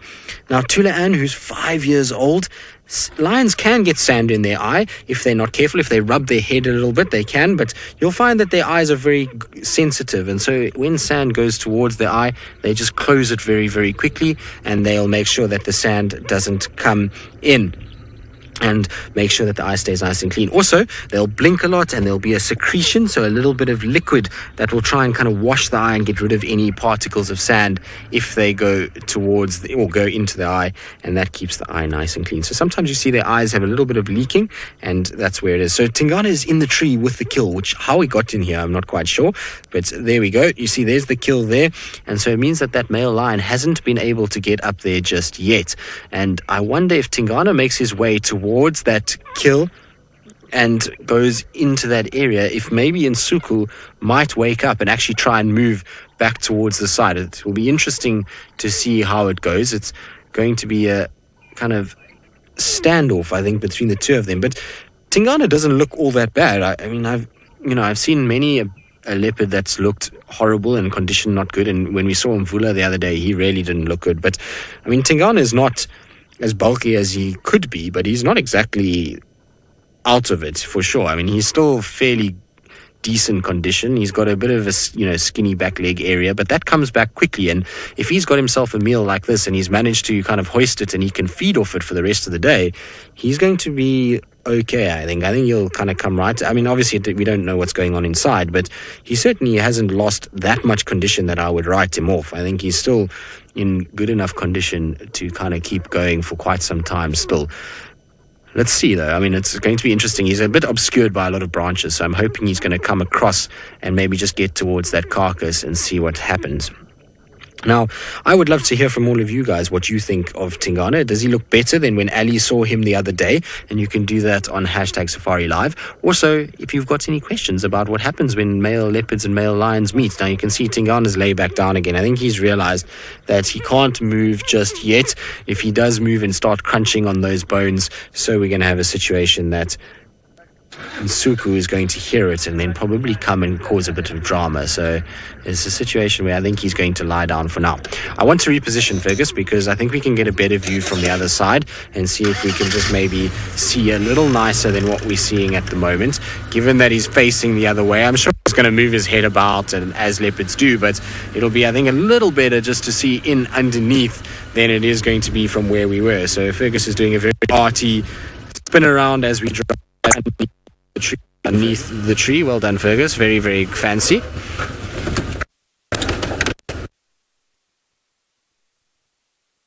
A lion would probably be able to get all the way to pretty much is at the moment.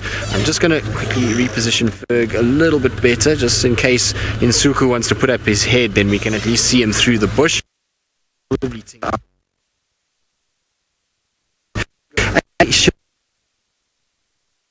And should be able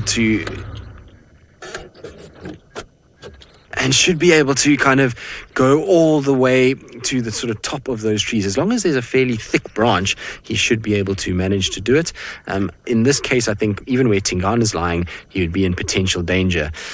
Now, I apologize if there was some breakup while I was driving around. And unfortunately, we're right on the southern side of Chitwa airstrip, which means that sometimes Jigga, unfortunately, loses a little bit of its connection. And so I do apologize about that. But it's an interesting tree. I actually think that impala carcass may be a little bit high for that lion, and maybe the lion just loses its nerve trying to get up to that point. It is quite high up, and it is a big marula, and so maybe this male is just a little nervous. He doesn't have the same tree climbing ability that maybe Tinyo has got. We've seen Tinyo going up and grabbing a carcass from quite high up from Tundi the other day, which was a lot easier, I think, than this, and maybe that's why Nsuku actually hasn't gone up there just yet, and Tingana's put it in a place where it's going to be quite difficult for that male to get to it.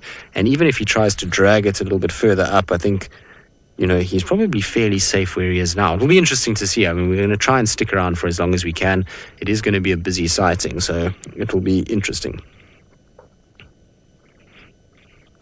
Mac, no. So Tingana will not move a carcass to another tree, and the simple reason for that is that any movement he makes in this tree is going to attract the attention of that male lion, and coming down and trying to drag a carcass slows him right down, and it's just going to make him fodder for a attack by a lion. So it's better just to keep it up in the tree, for him to be up in the tree, and even if that lion climbs up, he'll go on to much smaller branches than what Nsuku can be on. So he is able to balance much better. He'll be able to get onto branches that are much narrower that Nsuku won't trust his weight on. And so Tingana is better off staying up in the tree, waiting for Nsuku to leave, and also to just keep the carcass up there. If he came down and dragged that carcass, it's most certainly going to end up in either him being robbed or him even being robbed and killed at the same time. So he needs to be a bit careful of that and needs to stay away. The other good bit of news I've got is, other than the fact that Tingana is in the same tree as the carcass, is that I believe Hukamuri is nowhere near our area anymore. He's gone all the way back west towards Simbambili and is lying very close to Simbambili Dam, which is great news. It means that at least Tundi is all right for now. Hopefully the little cub is okay, and she can rest a little bit easier for now. We know that he can move a long distance, but at least he didn't linger around the area where Tundi and cub was for too long. Right, Tingana is still resting, still relaxing, taking it very easy, so we'll sit and enjoy that. And while we do, let's send you back across to Ali and see what's happening with those Nkuhumas and where they are. Right, well, it seems like they are on Torchwood, or at least there's only one, and I'm just going to try and go a little bit forward, because there's only one lioness that's been spotted, and it's actually inside of Torchwood. So we are on the boundary waiting for her to come this way, because she's been steadily walking along the road, and we can hear her getting closer and closer. So hopefully if we wait enough, she's going to come this way. Ooh, I'm losing my earpiece here. Now, I'm hoping that she's going to carry on coming. We had some alarm calls roughly in the area where Tundi was yesterday for a squirrel, but then the squirrel went quiet and we couldn't find anything. So I wonder if perhaps there aren't any other lions around here. That would make also a little bit of sense. So we're just waiting for her to come. I think that if I stay quiet, we might be able to hear it. Well, seems like she's gone quiet for now, but we're going to stay around here, see if perhaps we can keep up with her, and we'll keep you guys posted. In the meantime, Byron's got a very cool bird he'd like to show you.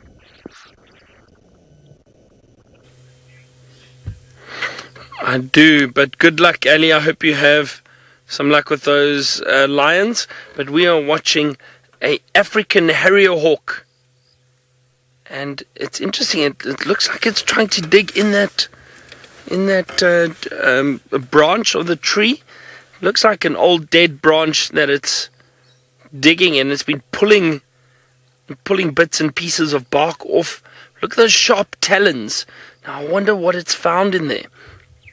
Now these birds are experts at raiding nests. Those long legs they hold on. Sometimes they even hang upside down and stick their long necks into nests to get to chicks or eggs. Now this one's scratching and trying to get something. I wonder what it is. Oh, what is that? It looked like it had something there. I wonder if it isn't a snake. Let's see. I'm not sure, but it looked like it was something long and thin. Let's see if it pulls something out there.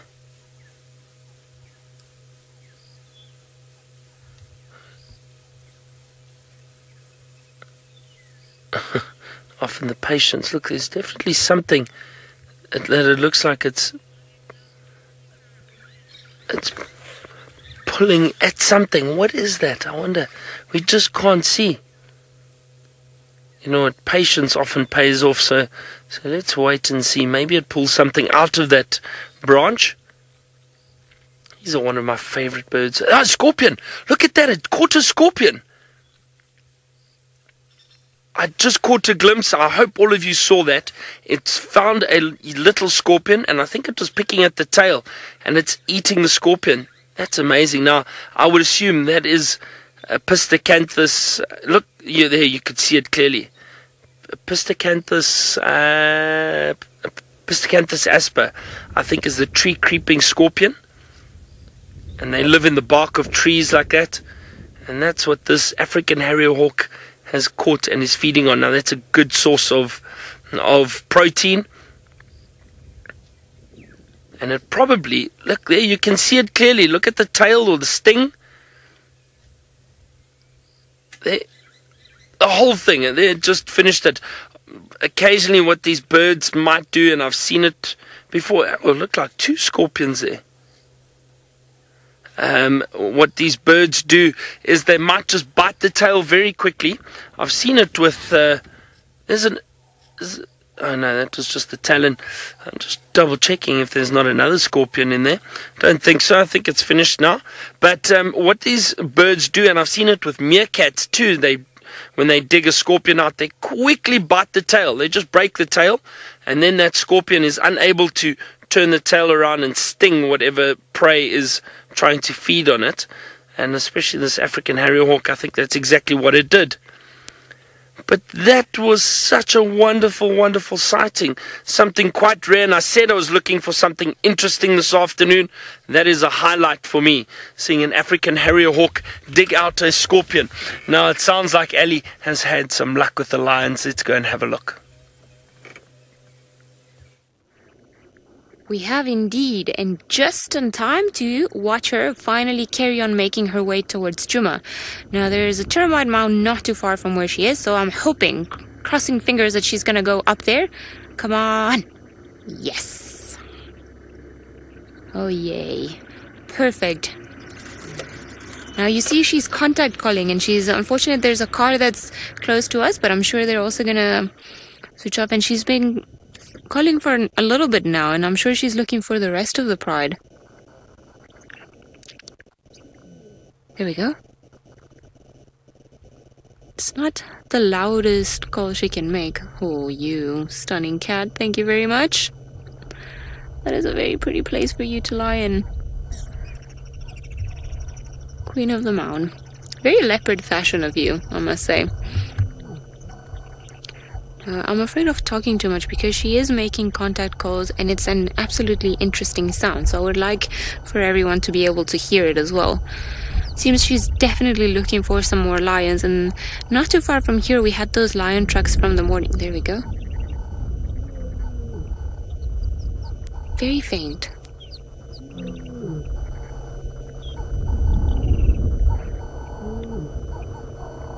Now, I would assume that perhaps the rest of the pride is not too far, and maybe they split up during the night while they're busy hunting. Could be a reason for it, why she's all alone, but she's definitely, there are more lions somewhere, and that's what she's doing. She's trying to find out where they are just by making that soft call. It's going to travel. She doesn't want to fully roar and give her position away, but she definitely wants to pick up where the rest of the lions are. There she is. She's roaring again. It's also part of the reason why she's gone on the mound.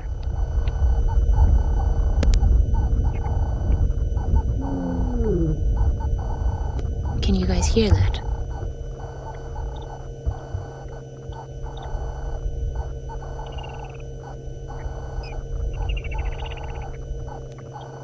Where's the rest of your pride?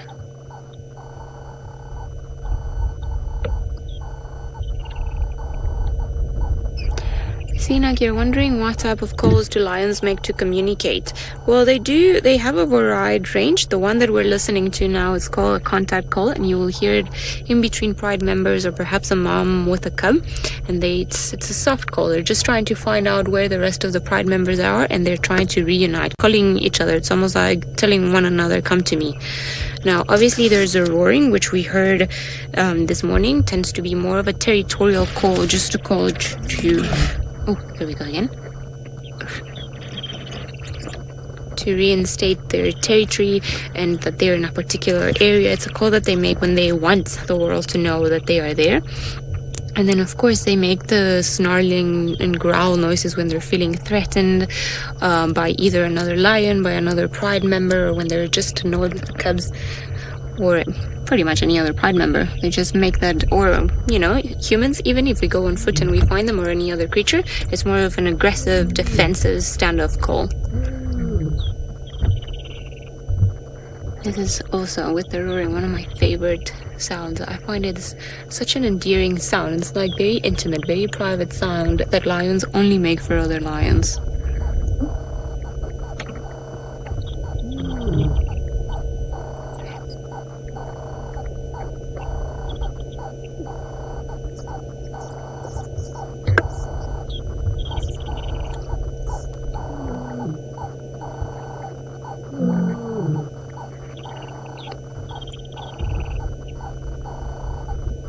The rest of the pride has gone off to now.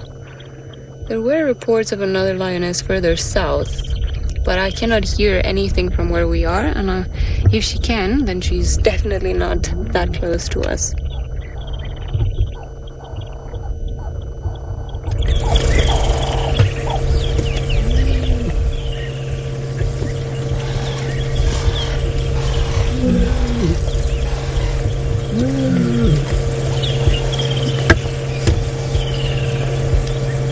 I think it's still going to be a while before you find the rest of your pride.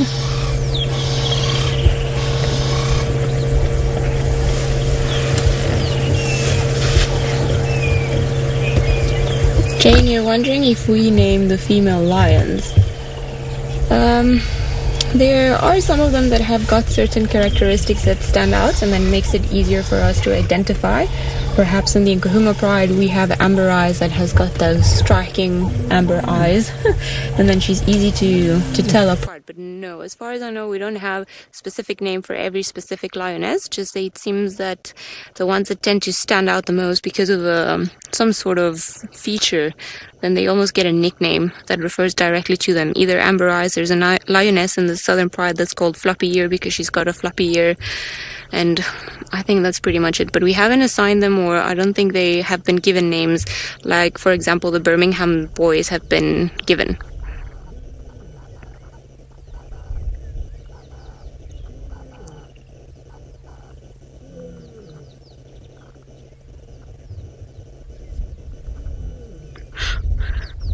I almost want to cry.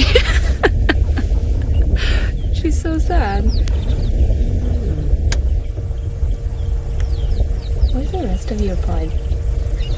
Did you get greedy and go eat by yourself and you lost them?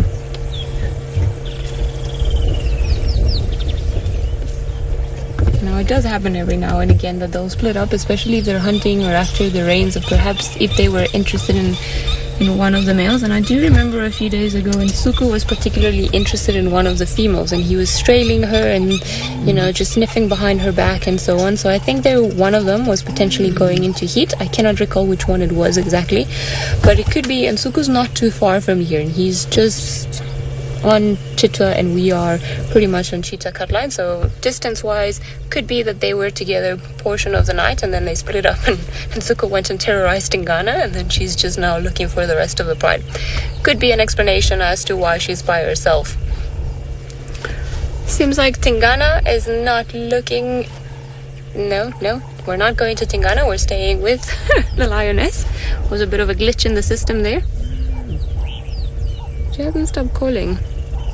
Now there's quite a difference in between the roar that we heard Nsuku make this morning, just I think that was pure and utter frustration on his behalf, and the call that she is making. I wonder if she heard more lions.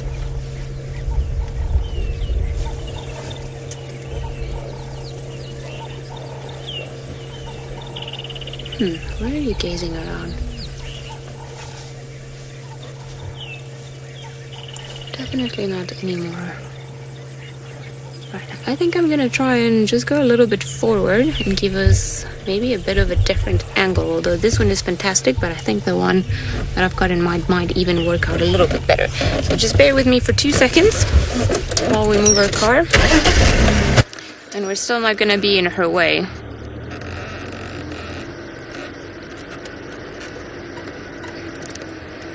Jimmy, you are asking how old do lions live for?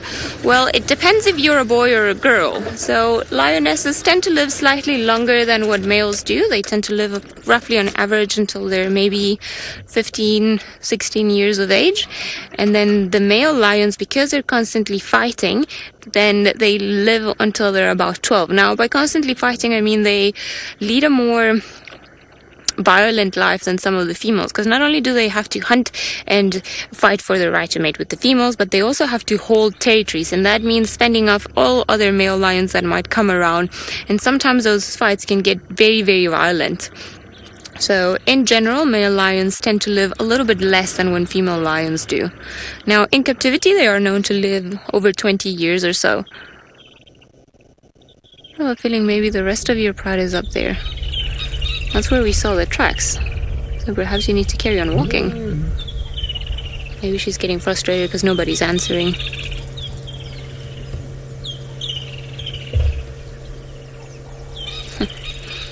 I love it that she's gone up a termite mound just like a leopard. Couldn't find Tandy, but at least the lions like us, Senzo.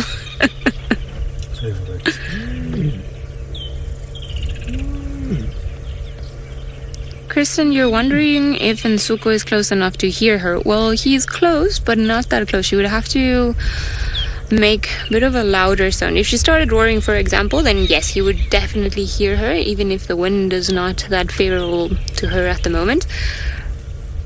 But their hearing is a lot better than ours, so they can, and also the noise can travel very, very far away. So if there are any other lions in the closest vicinity, I would say, in probably about 5k radius or so, they should be able to hear her. Seems like our leopard is finally camera ready, so let's go over to Tristan and ask him if Tingana or Nsuku can hear the lioness.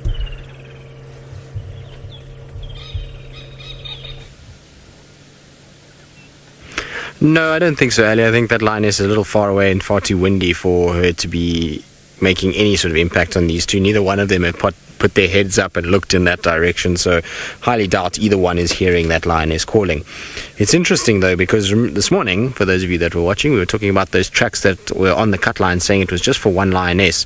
So I wonder if maybe the rest are somewhere inside Torchwood and she's calling and they're just ignoring her. It wouldn't surprise me at all. We have a situation where often, you know, some of the sub-adults don't answer the female, and that's how it goes. I was initially thinking maybe that single track might have been for that Imbiri female, which is, for those of you who missed it, there was a lioness that showed up, when was it, 2 days ago, 3 days ago, Fergus?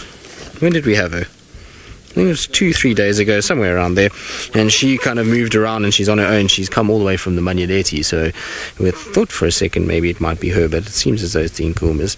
Now Tingana is still resting, he's taking it easy. In fact, he was so relaxed just now, he almost fell out of the tree. It was very funny to watch. His whole head fell off the branch and he had to grab himself with his left leg. He fell into this deep sleep, and he got a bit of a fright when the vehicle arrived and he kind of almost rolled off the branch. It was quite funny. So Joy, you're wondering about how old Tingana is and what his age is. So Joy, he is now approaching 12 years old, or around 12 years old. So he's a little bit older, and for a male leopard, 12 is generally around the age that they start declining in terms of their condition. So he's a well-aged male. And he's getting into that time where he could potentially start to lose condition. So it's not unexpected for him to start declining a little bit, but he's just done it so fast that's what makes it very concerning. What I will tell you about Tingana and his condition is that for some reason he looks quite tatty. So he doesn't look as thin as I would expect him to look, and as for the way that people have been reacting about him even yesterday, but he does look tatty. If you look at his fur, even around his neck, his face, there's lots of little pitting and scarring, and so I wonder if he's just been a bit under the weather. Maybe he's had a bit of mange to deal with. I don't know. It's just kind of might have made life a bit tough. You can see a few scars on his coat there around his armpits, and Tingana was always a leopard, especially in the last few months. It looked really good. He always had, his coat was always in good condition, and coats will actually deteriorate if they're not getting enough good food. But I mean, he is a little on the skinnier side, but he definitely does have a belly full of food there. That's why he's breathing quite quickly. And he hopefully this will be him turning the corner back to that impressive male that we all know he is when he's well fed and doing his thing. So I really think that he's an individual that can bounce back from this, and I feel like he has a couple of years left in him, and so hopefully he'll be able to kind of turn it around in a few good meals in a row, and you'll be surprised at how quickly a leopard can look good again. I mean, we've seen it with lions countless times. I've seen it with leopards countless times as well, where they start to look a little bit horrid, and then they start getting a good string of meals together, and it's as though they never had anything wrong with them. So hopefully that's going to be the case with Tingana, and his age is not going to get the better of him just yet. It's interesting because, we always used to refer to Mvula as the old man, but actually Mvula is not that much older than Tingana. He's only about a year older than Tingana. And so, we've just seen Mvula go through this massive decline as well and get very, very skinny. And so, Tingana, I suppose it's to be expected that he's going to start to deteriorate at some point. Like I say, what's caught everyone by surprise is the fact that he went from very healthy to a bit skinny in no time. And it indicates that something's not quite right. The fact that he also hasn't been maintaining his territory as well as he used to, and we know Tingana used to be a male that really looked after his territory very well, and that's why he was so successful. But the fact that he hasn't been maintaining his territory as well as he should is also an indication that maybe something's not been quite right. Maybe he's had an issue internally. It does happen sometimes that they do get these things. I know when Salehesh died, she was also quite a shock death, and there was lots of internal things that were found with her. So she had internal bleeding, lesions in the lungs, she had an inflamed spleen. So there was a number of different things wrong with this animal, and so that could be the same with Tingana. They could have had a fight. He could have been chased by lions and fallen out of a tree. He could have done all kinds of things, and could have had a situation where he got injured quite badly, and that's why he's been kind of recuperating and trying to hide under the radar. But as soon as he gets the strength back and hopefully deals with whatever it is and can process that, then I'm hoping he's going to become an individual that will be able to move around again and once again be the dominant male and keep Hukumuri at bay. He's got so many cubs now to look after that he really needs to step up for another year. Just one more year out of Tingana will be a massive kind of savior in terms of the going forward of the leopards in this area. Kuchava, we know, has got this one little cub now. Tandi's got the one little cub. Shadow and her cub. So those three females, which are all in his area, are relying on him to try and start getting right and trying to start getting into this, and hoping that he kind of keeps Hukumuri at bay, and any other leopard for that matter. So it's going to be interesting to see how it goes. But I'm glad he's in the tree at least with a kill. I mean, it's good news. I'm pretty sure Nsuku is going to give him trouble. So what I think we're going to do, there's a number of vehicles that want to come here. So what I think we might do is just go now while they're both sleeping, and then we'll get back into the lineup and try and come here towards the end of the drive and hope that Nsuku's up and maybe we can get some interaction of what's going to go on and play out. Unfortunately, we can't keep everybody out. There's, I think, 7 or 8 other vehicles that want to come in here, and so we need to help and share the sighting with everybody else that's also in these areas. Good. So while we carry on, we're going to go probably back towards Chitwa Dam. We'll just drive around a little bit, see what else we can find, and in the time that we do that, let's send you back across to Byron, who I'm sure is still beaming from his epic African Harrier hawk sighting.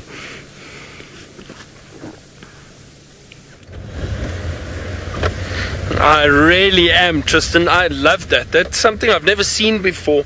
I've never seen a Harrier hawk catch a scorpion. And I actually didn't know they fed on scorpions, so that is really interesting. I enjoyed that very, very much. I hope you did too. Sounds like both Ali and Tristan have had luck with cats this afternoon, which is great. We're just driving still through quite a thick area at the moment, trying to find anything interesting. And I think it was it Ellie? Sorry, Rebecca, was it? Oh, Billy, sorry, I do apologize. Billy, you want to see flowers, and I'm going to look for some flowers. There's a little waterbuck just moved through there. However, I saw something move onto this termite mound around the back. I'm hoping it comes out again. Let's just wait and see for a few minutes. There it is. There it is, a little dwarf mongoose. They are just too curious. They can't stay away from watching us. And this is definitely one of my favorite little creatures we get out here. I find them so cute, really beautiful.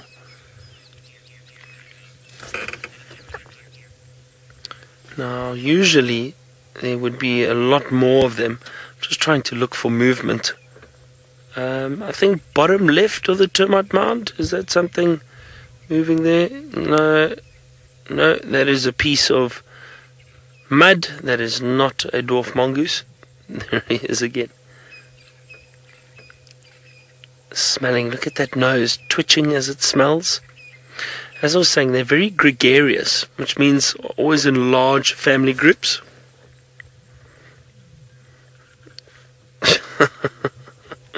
Kathy, you say peekaboo.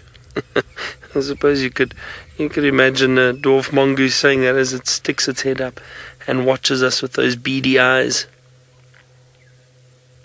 But they are very cute. Now, I don't know where the rest are. I can't see any others. I can hear them though. I can hear them calling. They've got a very interesting little alarm call. Chi-chi-chi, chi-chi-chi, chi-chi-chi. It sounds something like that. My dwarf mongoose alarm call is not very good. I do apologize.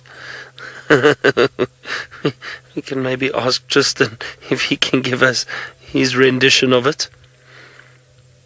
So that's just warning the other mongoose that we are around. You see how that one is keeping a close eye on us. Now there's also a good chance that they probably live in this termite mound. They do use abandoned mounds as homes. They burrow underground and they stay there in their family group.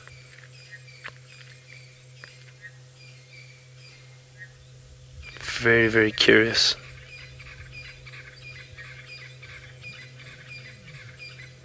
Now, we've got a dwarf mongoose on a termite mound, but the lioness that Ali has been following is apparently on a termite mound too.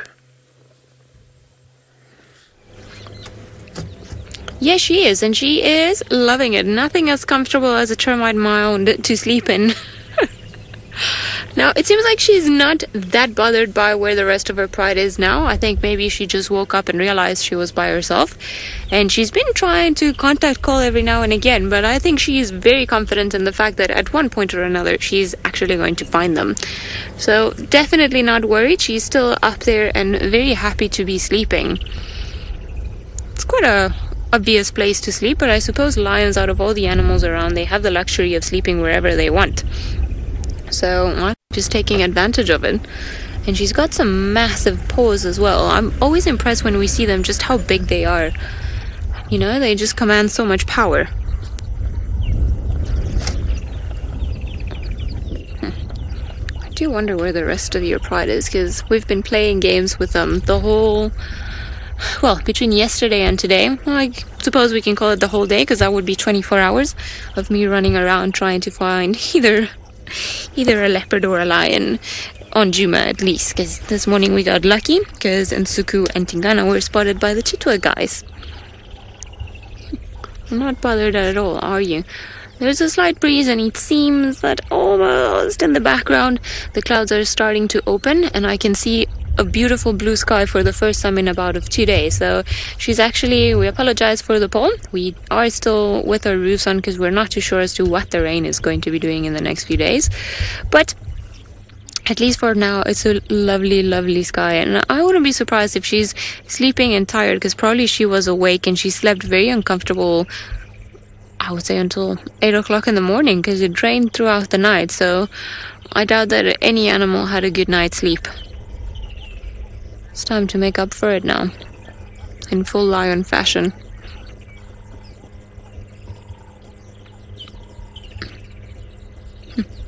Beautiful clouds. Now, I wonder if Tundi is around here as well, because we had those alarm calls not too far, and we drove in to check it out and there was nothing. So I'm starting to get suspicious, as if maybe there was another lion down there, or if perhaps actually Tundi, because it's not too far from the spot where Byron found her. But who knows? It seems like in the last few days, lions and leopards have been almost dancing around each other, and I wouldn't be surprised if she is somewhere around here. Nelia, you're wondering if a lion can get sick from a spider bite. I would suppose that depending on the spider, sometimes their venom can make a wound necrotic. So if it does manage to actually get through their skin and through their hair and inject their venom, it might happen and might be able to, although I don't think it would be deadly for a lion. Maybe it will make them feel ill for a little while, but I think they would overall survive. I'm not too sure. I've never heard of a lion being or dying because of a spider bite. I have heard of lions dying because they've been bitten by snakes before, but never a spider. But I suppose, as with everything, if it's a very big, mean, very venomous spider, perhaps now. That is a francolin in the distance that started making that call that got her up and scanning the horizon again.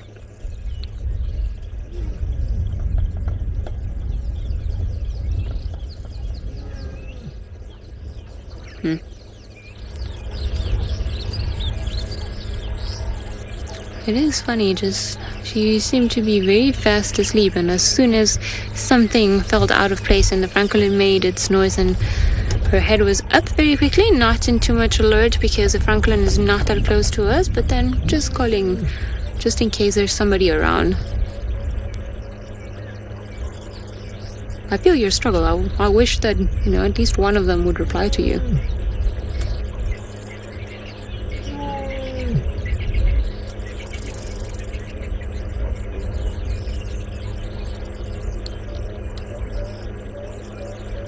Such a sad call. Please get meeting on Duiker.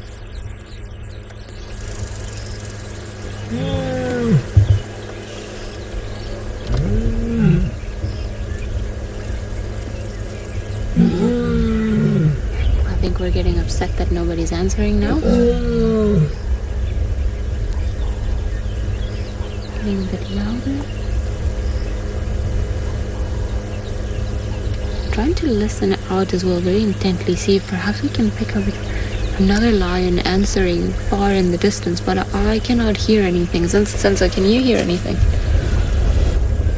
Not. Also, I cannot hear anything. It is windy as well, so that might be a reason why we can't see anything. Seems like Tristan is cloudscaping. if I'm not mistaken. So let's head over to him and find out if maybe he found the rest of the lion pride in the clouds.